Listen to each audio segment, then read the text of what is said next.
Spencer, what was your reaction to the 1-0 win? It was a shocking game.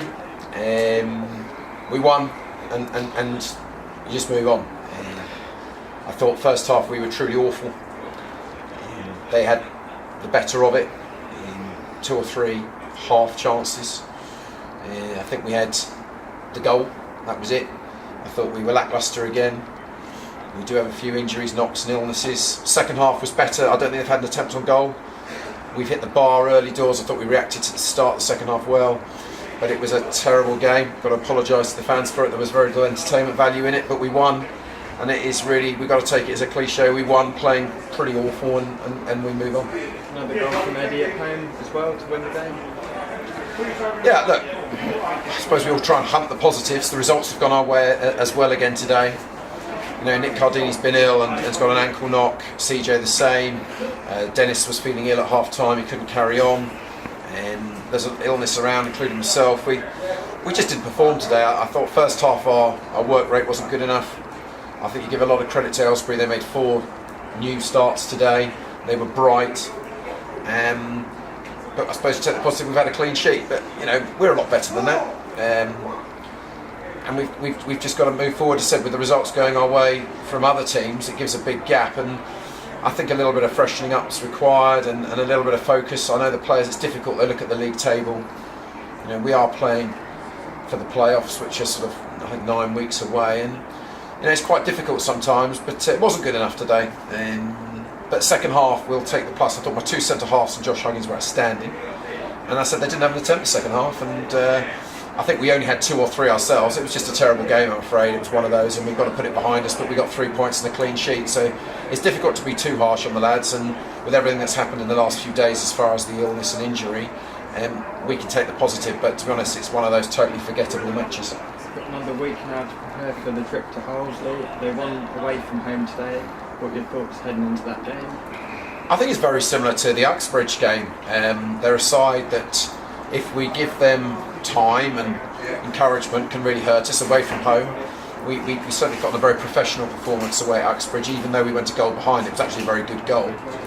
Normally you look around and I've got a lot of faults with defence, but the goal they scored, as much as we could have done better with it, was actually a very well crafted goal at Uxbridge, and I thought overall in that day we were very professional, and we'll have to go to them and put on that type of professionalism. But the season is drifting a little bit.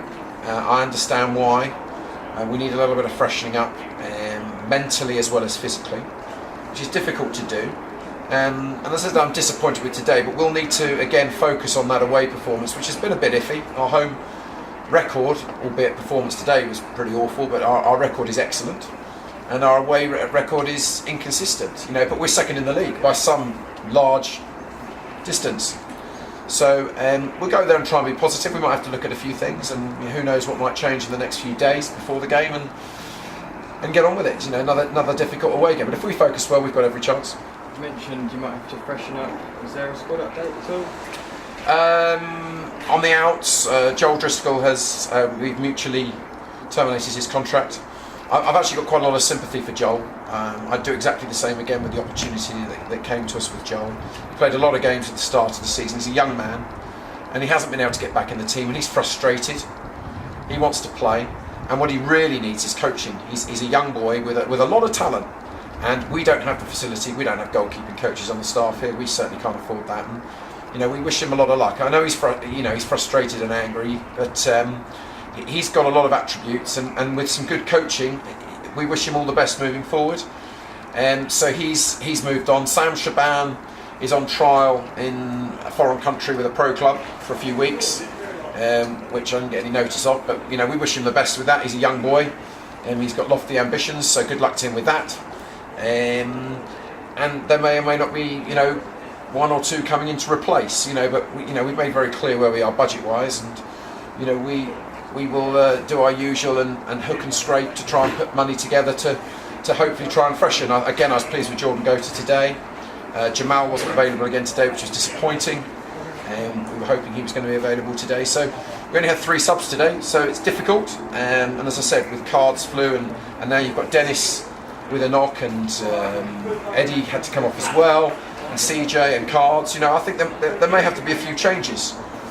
But ultimately, at this stage of the season now, with that gap we've got in the playoffs, this may well be the time to give some of the youngsters more minutes as we then refocus, towards the end of April, when obviously we're going to have a very, very big date in the end of April, we hope. We're not getting ahead of ourselves.